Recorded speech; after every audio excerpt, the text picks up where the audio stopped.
नमस्ते प्रिय मित्रों, आप सभी को मेरा प्रणाम। और मैं आशा करता हूँ कि आप सब कुशल मंगल हैं। आप सभी का फिर से स्वागत है हमारे इस वेबिनार सीरीज में परमहंस योगानंदा जी के साथ वार्तालाप। और जैसे कि हमने पिछले वेबिनार्स में किया है, मैं परमहंस योगानंदा के साथ वार्तालाप इस किताब से कुछ वार्तालाप पढ़ता हूँ, जिसमें हम परमहंस योगानंद जी के जीवन से उनके कुछ शब्द या उनके जीवन से कुछ कहानियां सुनते हैं। और आज के जो वार्तालाप हम सुनने वाले हैं, पढ़ने वाले हैं, वो इस बात को बताते हैं कि योगानंद जी की जो शिक्षाएं हैं वो सिर्फ उन लोगों के लिए ही नहीं एप्लीकेबल है जो लोग सिर्फ सबको छोड़ छाड़ के आध्यात्मिक बनना चाहते हैं, लेकिन उनके लिए हर जीवन की हर पीढ़ी के लिए ये शिक्षाएं मदददायक है। और जब परमहंस योगानंद जी अमेरिका आए थे, उससे पहले भी उनका एक बहुत बड़ा कार्य था जो इंडिया में था। जब योगानंद जी की ट्रेनिंग उनके गुरु स्वामी श्री युक्तेश्वर जी के साथ में हो गई थी, तो सबसे पहला उनका, आप कह सकते हैं, बाहरी मिशन या बाहरी कार्य था एक स्कूल की स्थापना करना। और फाइनली ये एक बहुत ही बड़ा स्कूल बना जो रांची में था। और एक समय ऐसा था जब परमहंस योगानंद जी वहां पे स्कूल की शुरुआती सालों में, बहुत साल भी नहीं हुए थे जब परमहंस योगानंद जी ने स्कूल की स्थापना की, करीबन 2000 से भी ज्यादा एप्लीकेशंस आई और योगानंद जी सबको एक्सेप्ट नहीं कर सके क्योंकि स्कूल में इतनी फैसिलिटी नहीं थी। लेकिन ये स्कूल किन सिद्धांतों पे था उसके बारे में ऑफ कोर्स हम बात करेंगे।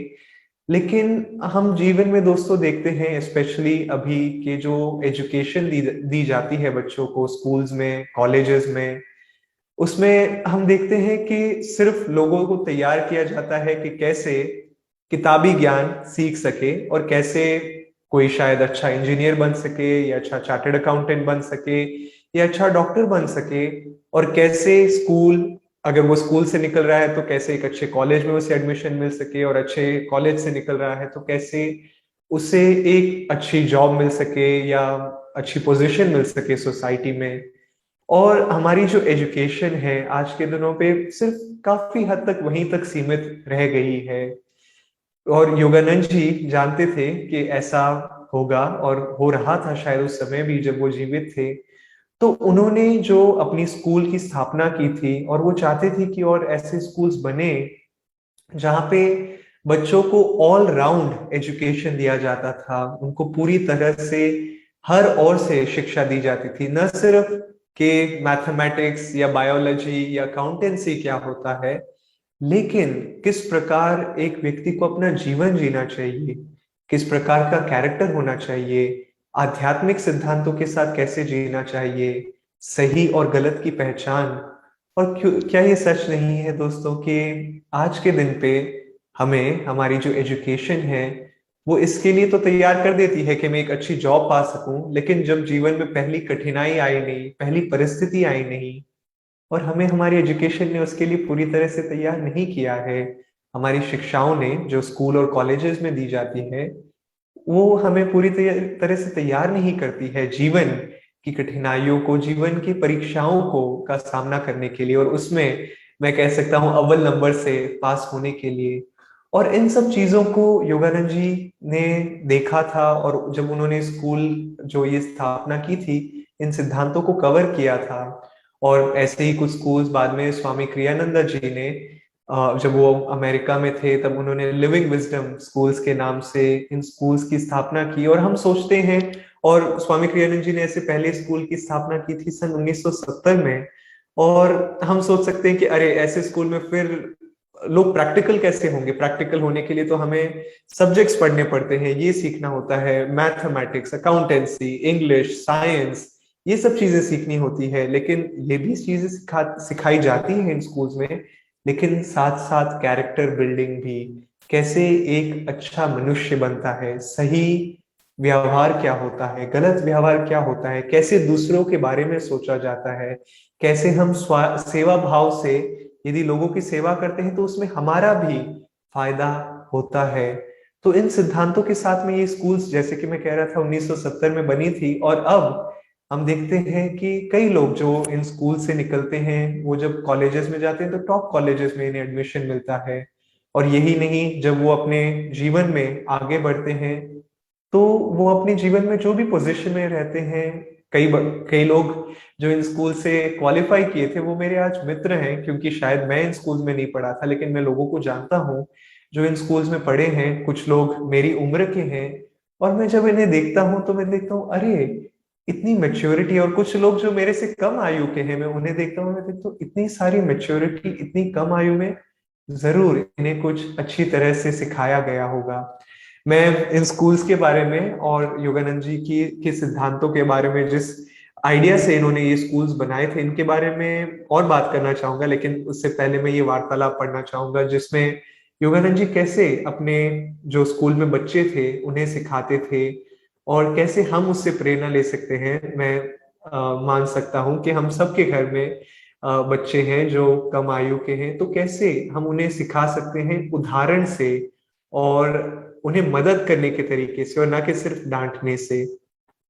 तो ये मैं दो वार्तालाप पढ़ूंगा। तो ये पहला वार्तालाप है जो है वार्तालाप संख्या 55, अगर आपके पास वो किताब है, परमहंस योगानंदा के साथ वार्तालाप। तो इसमें स्वामी जी लिखते हैं, उनके प्रशिक्षण का तरीका लोगों को उनके उनके मतलब योगानंद जी के प्रशिक्षण का तरीका लोगों को उनके गलत रवैयों को दूर करने में सहायता करना था, न कि उन्हें सिर्फ ये कहना कि उन्हें बदलना चाहिए।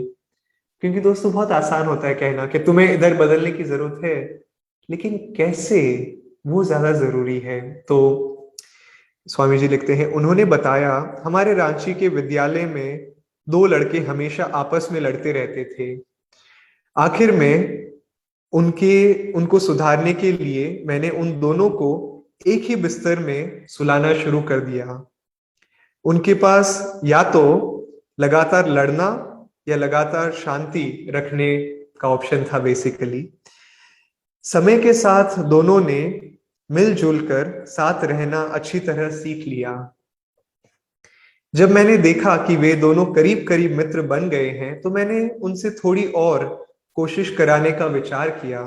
योगानंद जी अब इनकी परीक्षा लेने वाले हैं। एक रात जब वे दोनों गहरी नींद में सो रहे थे, मैं उनके बिस्तर के सिरहाने पर चुपचाप खड़ा हो गया। फिर झुककर एक के माथे पर जोर से चटाक से मारा। वह गुस्से में उठकर बैठ गया और अपने साथी से पूछा, तुमने ऐसा क्यों किया? मैंने कुछ नहीं किया, दूसरे ने गुस्से में विरोध किया। एक दूसरे को थोड़ा और सुनाकर दोनों फिर लेट गए। जब वे दोनों सो गए तब मैंने दूसरे के माथे पर तेजी से चटाक से मारा। आप देख सकते हैं योगानंद जी कितने नटखट थे जब वो कम आयु के थे और स्कूल के प्रिंसिपल थे। इस बार वह दूसरा गुस्से से भरा उठकर बैठ गया। मैंने तुम्हें कहा था कि मैंने कुछ नहीं किया, उसने चिल्लाया। वह आपस में लड़ने ही वाले थे कि उन दोनों ने मुझे उन पर मुस्कुराते हुए देखा। ओह, वे लज्जित होकर चिल्लाए, आप हैं? तब से वे दोनों पक्के मित्र बन गए। और ये एक और वार्तालाप दोस्तों मैं पढ़ना चाहूंगा जो है, हमारे रांची विद्यालय के एक लड़के को धूम्रपान करना पसंद था। मैंने उसे मना नहीं किया क्योंकि योगानंद जी ने उसे मना नहीं किया, और इसके बजाय योगानंद जी कहते हैं, मैंने उसे कहा, अगर तुम चाहते चाहते हो तो तुम धूम्रपान कर सकते हो। बस मैं इतना चाहता हूं कि जब भी तुम्हें इच्छा महसूस हो, आओ और मेरी उपस्थिति में धूम्रपान करो। ये बड़ी ही अजीब सी रिक्वेस्ट थी योगानंद जी की, तुम्हें करना है जो करो, लेकिन मेरी उपस्थिति में आके धूम्रपान करो। वह सचमुच एक या दो बार मेरी परीक्षा लेने आया भी था, पर उसके बाद वह और धूम्रपान नहीं कर पाया और उसने अपनी आदत को पूर्णतया छोड़ दिया। तो इधर भी दोस्तों योगानंद जी ने ये नहीं कहा कि नहीं नहीं नहीं, तुम ये बहुत बुरी आदत है, तुम्हें नहीं करना चाहिए।